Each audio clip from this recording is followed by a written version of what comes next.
Welcome to another Numbering the Days word study. Today's comparison of two names from Scripture was a special request, and so we've tried to make this extra special for you too. We are going to be comparing the Yahudyath or Paleo Hebrew for the names Ancient of Days and Head of Days. If you watch this video all the way to the end, there is a verse in Scripture for everyone to ponder and meditate upon, given the understanding presented here. We know many good loving people seeking the truth in Scriptures and the calendars are busy debating a range of topics, and we hope this small effort on our part helps the greater community somehow. So let's get started.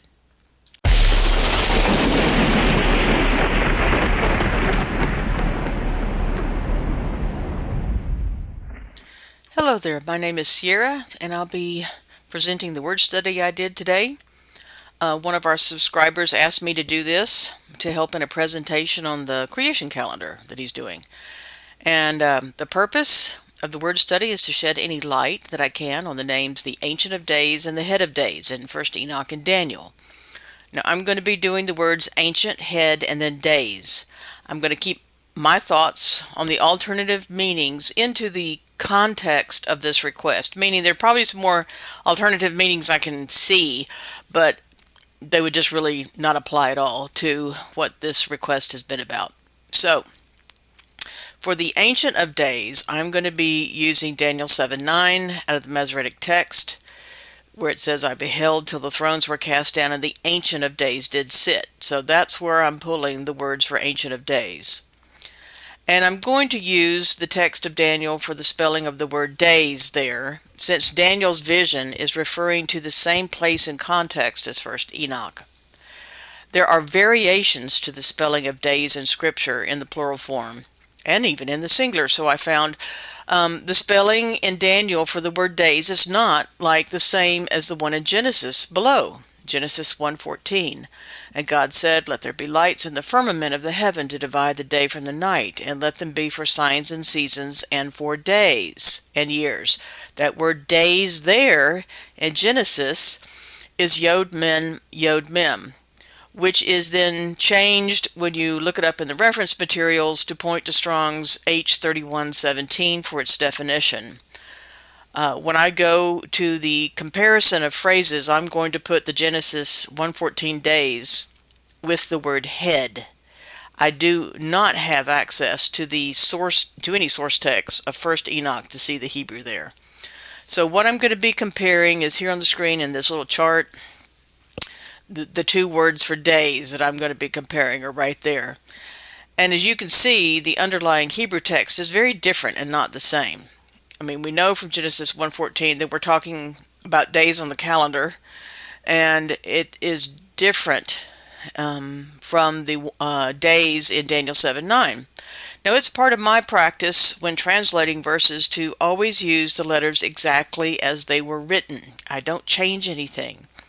While the English text would have you think that these two verses are speaking to exactly the same 24-hour day in our modern minds, when we hear the word day, you know, how did you do yesterday? Or I'm going to be doing that tomorrow, or I've done that for the last 5 days. We think of 24-hour days and our modern minds think in a certain viewpoint. But I don't consider that these two words to be the same in the Hebrew, because they're not. So this word study would not have the same information if I used Genesis 1:14's word for days in both places. So I just want you to remember that when I get to explaining all this. At the end of this video, I'm going to tie everything together in the phrasing, and I'm going to have some comments in there and a special bonus for the person who requested this that I saw while I was doing this. I have always received such a blessing when someone requests of me to do a word study or to translate a verse, and this instance was no different than the prior ones, so thank you for asking me to do this. Okay, our first word is Yomyin or Yomyan. I am not the expert at pronunciation. For anybody who's never heard me speak before, I don't have, you don't come to me for learning how to pronounce the words, but that's the best I can do. I look at, the pronunciations online and do my best. Okay, so this spelling right here, Yod Vav Mem, Yod Nun, is the one that's in Daniel 7:9. I've highlighted it there in the verse. I've highlighted it right here in the Hebrew text. So this word in its totality is missing in both Strong's and in Klein's dictionary. The full word is not found. Of course, the word for day, the singular reference to day in H31:17 or H31:18, Yod Vav Mem, is this part right here is usually the word for a day. And that day is defined as the daytime or a 24-hour day or a time period or even a year. References to yesterday, today, and tomorrow. I mean, you gotta love it when the people who write these things just stretch it out to mean a whole bunch of different things, because we look at the biblical usage and how it's been used. Of course, it's the vast majority of the time only these first three letters, Yod Vav Mem, is what we're looking at right here. That's been translated as day, and then it's been translated as time, and as chronicles, and daily, and ever, and year, and continually. You get the idea. And miscellaneous 44 times. That really is a red flag for me of these verses right here. Like, what in the world did they translate those three letters to?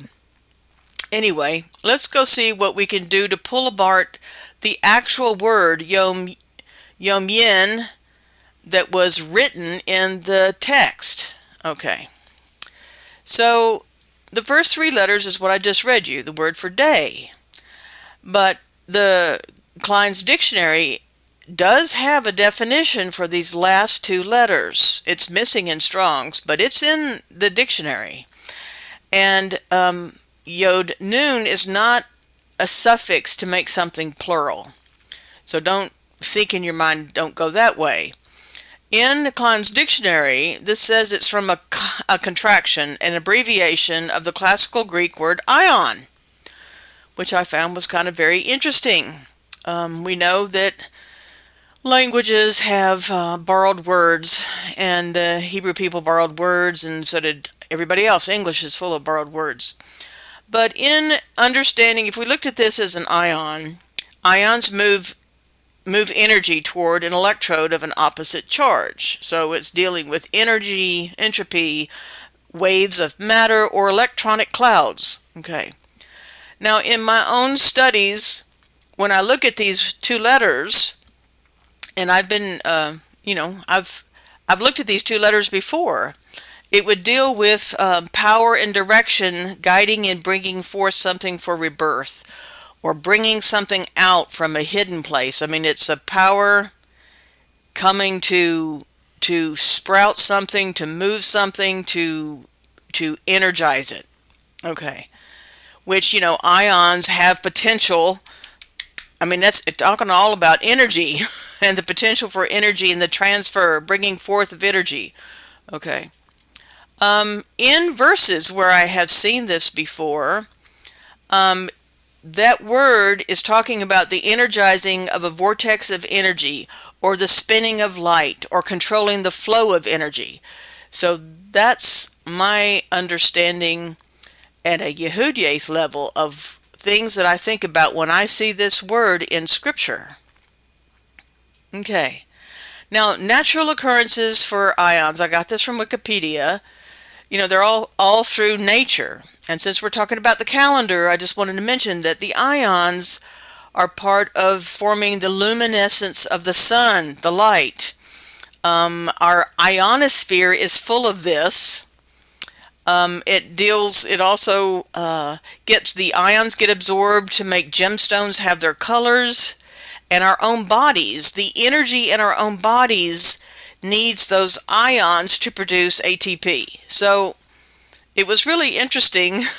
My daily bread, my daily energy, I don't know what, I mean, I'm just kind of joking around here, but it's actually a word, is the point that I'm trying to make to you.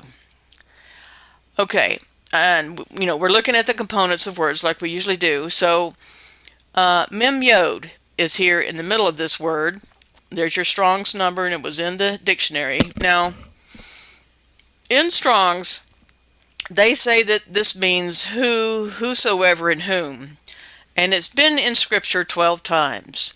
But there are many words that they tell me all mean who, whomsoever, and whom. So these would be 12 very interesting verses to go look at and see what was actually in those verses.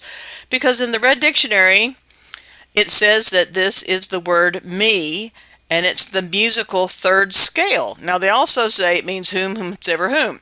So, you know, take it for what it is. But it's interesting that the dictionary does point out that it's dealing with frequencies. When I've seen this in verses, it's energizing of a vortex. It deals with women spinning light, controlling of the flow of energy, or teachers of such things. It's a very interesting word to trace through the text. Okay, the last three letters here is also a word. There's your Strong's, it's in the dictionary, and it means a kind or a species, as in the origin, the original, like, blueprint. Like Yahusha being the first of everything, this would be the first of everything, okay? Dealing with a kind or species or race. It includes in its definition reproducing and inventing, classifying things. He thought out, he invented. It also means to furrow, plow, split, invent, to sort. Okay, so now I'm going to just throw in here something out of the box, but it's something that I study for my own research purposes. And this word up here, this me word that I said was the musical scale, it refers to and is associated with other things in the same frequency, okay, that bind two things together through a twisting. So if we're talking about, 2 years being joined together, and we know we're going in a circular pattern or a spiral pattern, that there's things that are being bound together. That's all I'm going to say for that. Okay. Now, some alternative meanings to this word would be the day or year of flowing and spinning light and energy, or timeless eternal source of flowing, spinning light and energy, or the origin of eternal pairing and twisting is connecting and splitting in a vortex flowing energy and light. The eternal source of light and energy is connecting and splitting to origins of kinds of species. Origins of kinds and species.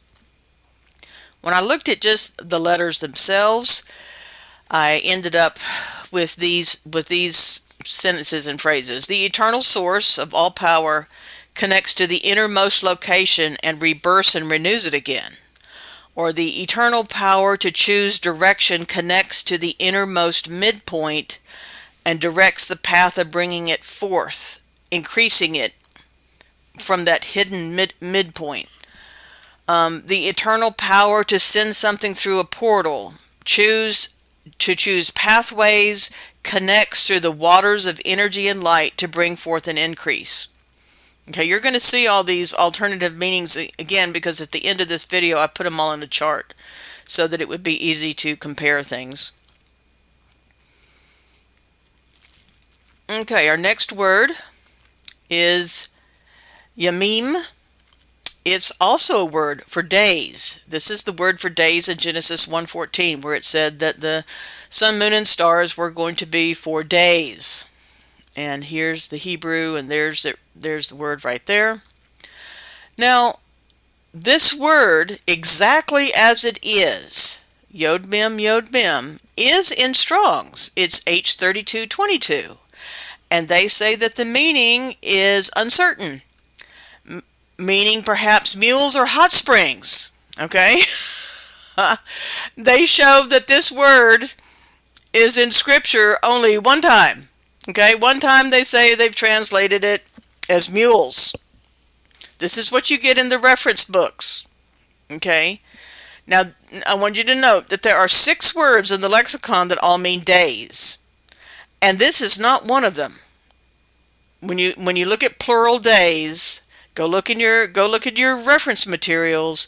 You won't find yod mem. And when you look at the 8 words in the lexicon, all translated as day singular, you will not find yod mem either. Okay.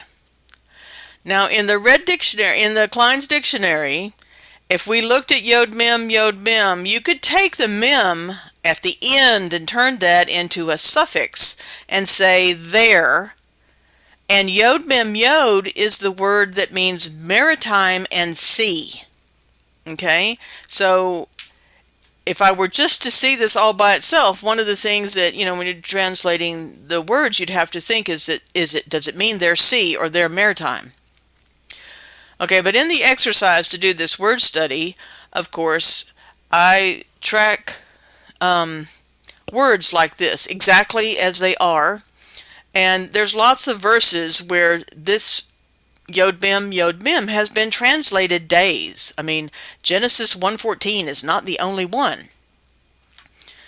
Because what you got to understand, I know some of you may have never seen me do a word study before, but what you have to understand is when you go look in your reference books, they're going to take this yod mem, they will insert a vav into it, and then they're going to point you to a Strong's entry.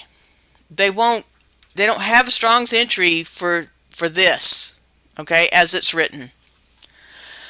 So that yod mem is found in all kinds of verses. Genesis 6:4, when the giants were in those days, and Deuteronomy 32, giving you advice on how to prolong your days, and in Job, and in the book of Esther, and the book of Micah. It's even in the Brit Hadashah, in Matthew, and in Acts. So it's a common thing for the authors to have written yod mem. Okay. So that's how we're going to look at it, is the exact way that they wrote it. We're not going to insert a vav into it. The yod in front, the first letter, can be a prefix. It means he or they will.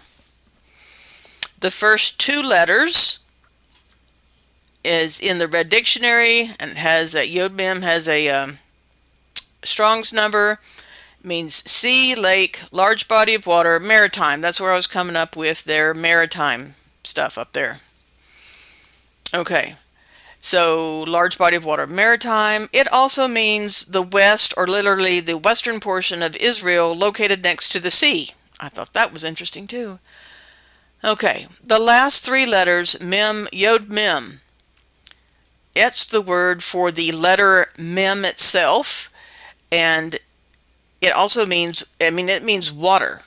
Okay, so the maritime theme is actually very accurate, because the mem letter itself, whether you see just the letter or you see the name of the letter spelled out, refers to water. Mem yod mem can mean to mix with water, to hydrate something, to mean waters, plural, urine, semen. Figuratively, it has some meanings as well that I don't think really are going to apply to a calendar study. So, or name study here. So the end, just realize that the last 2 letters, yod mem, are a suffix that is the masculine plural. So just like we had the yod at the beginning as a he, they, will, we also have a suffix at the end. Okay, so when you take those components and you start to mix and match these things, I came up with things like he will hydrate or refresh with water, or a multitude of waters, or the doubling of waters. And when I looked at the letters themselves, I had the thought of the eternal power separates and doubling through water.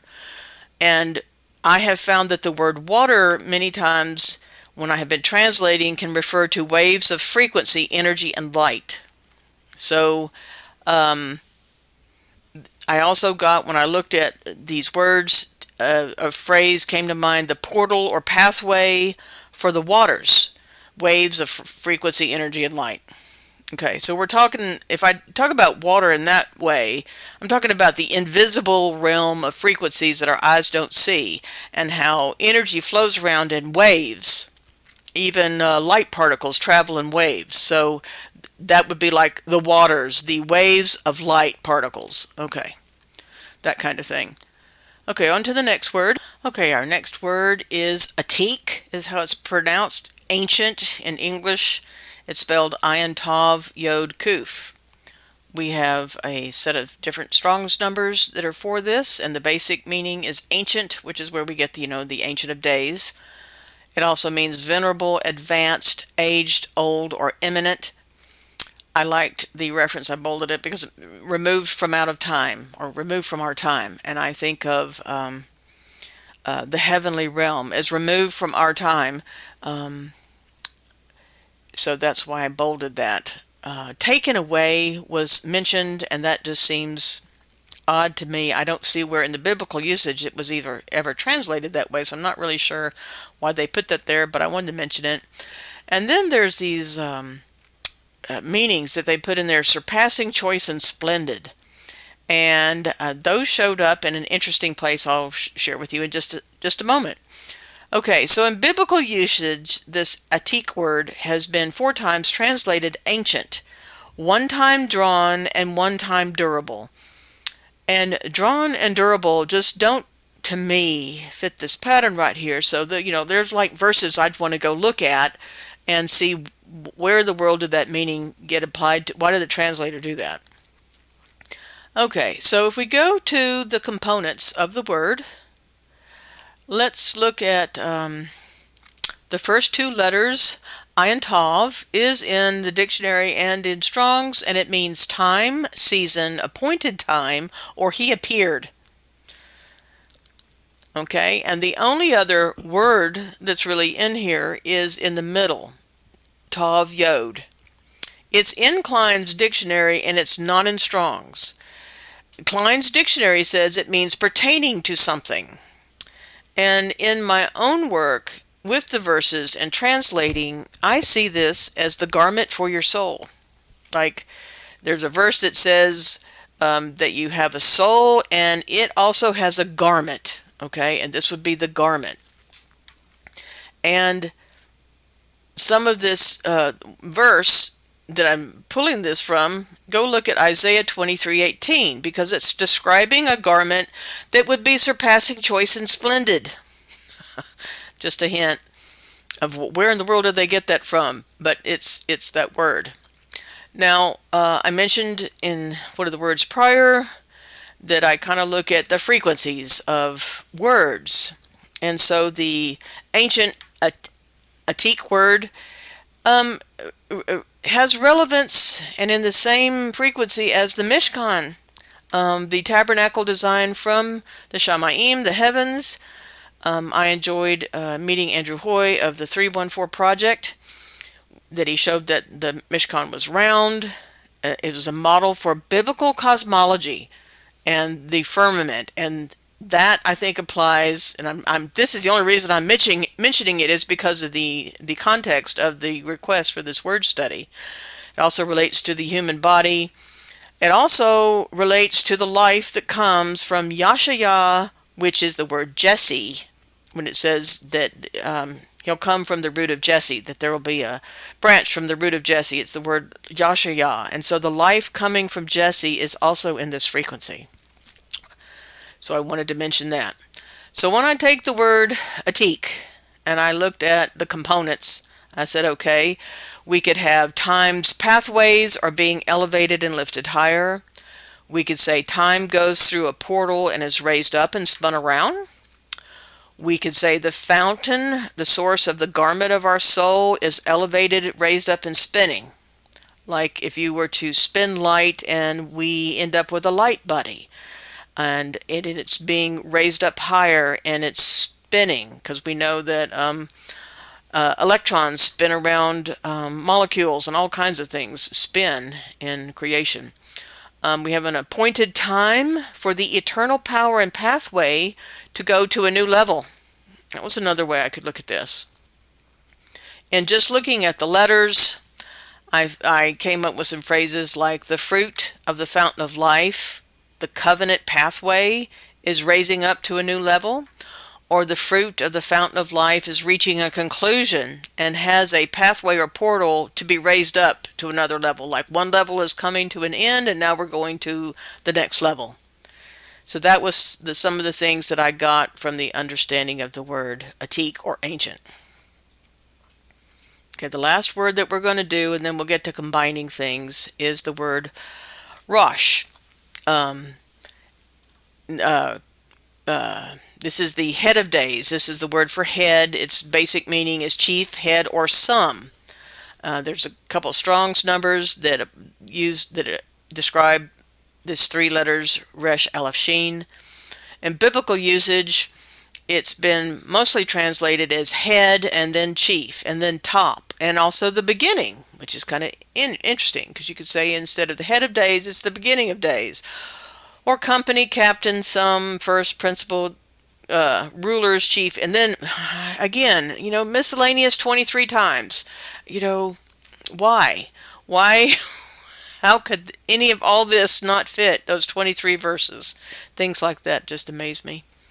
Okay, in looking at the components, what subwords are in the three letters there, Resh Aleph is in Klein's dictionary. It's not in Strong's. It means to see, look at, perceive.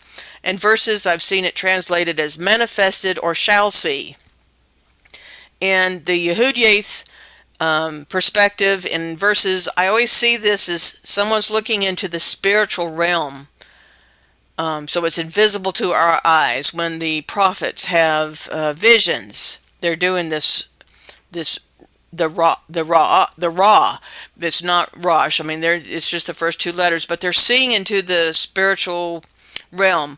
Or when Moses is seeing the angel and the burning bush, he's seeing into the spiritual realm there. It's not just necessarily with his normal eyes. Okay, the Aleph Shin at the end of this word, there's your references for it, means a foundation. It means flames, a fire for cooking, an altar fire, God's anger, or supernatural fire.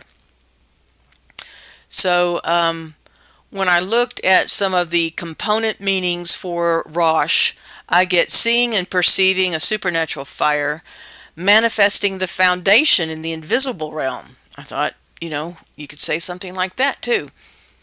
Looking at just the letters, I got the prophet elder. The elevated one takes the beginning, the design and creation through 360. The head chief creator, designer of 360. The head chief creator, designer of sanctification and burning energy. Okay. The sun is a burning energy. Shin has the value of 360 when it's spelled out, the name, not just the letter, but the whole name is spelled out, and it's 360, which I think is very relevant to any calendar discussion. So that's why I said it this way, for the purposes of this special request.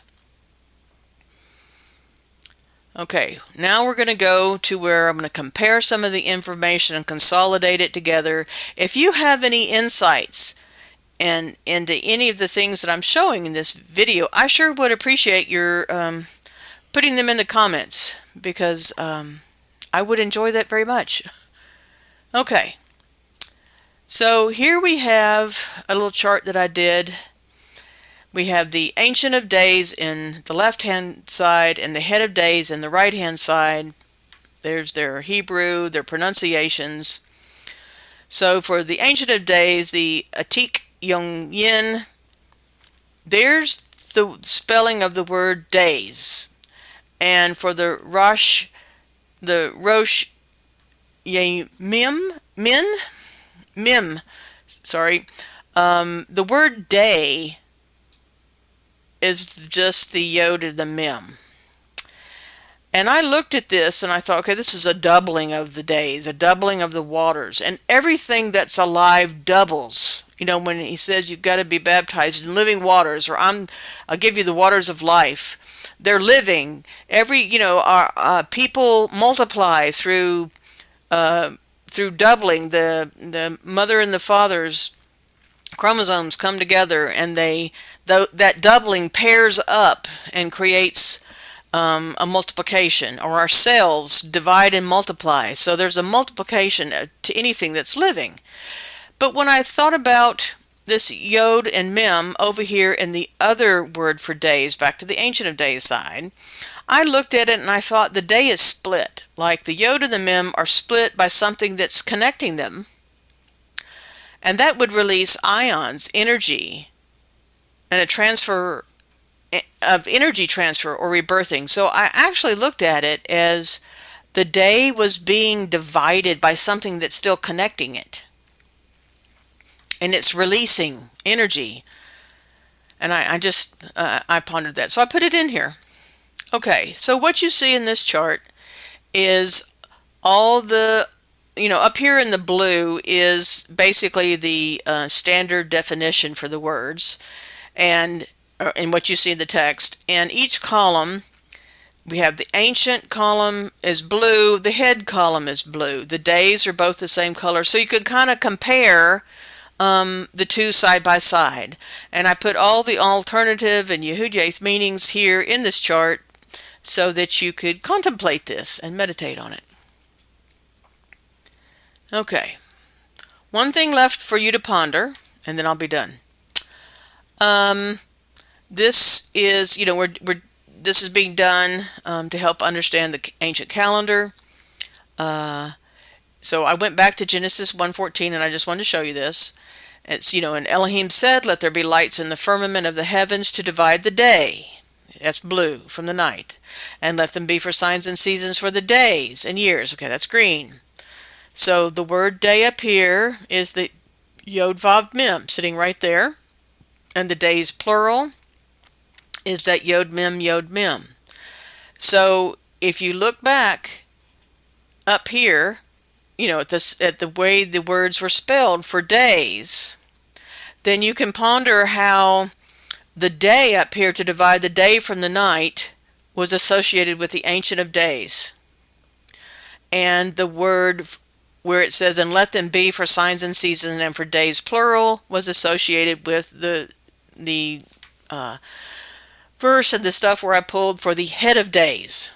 So this is just another way to sit there and look at Genesis 1:14 and see if you see anything. And again, if you get anything out of this teaching, I would appreciate your putting it in the comments, and I'd enjoy that kind of discussion. And I hope you have enjoyed this word study. And for those of you who are in our community, there is a bonus section that we can discuss on Sabbath.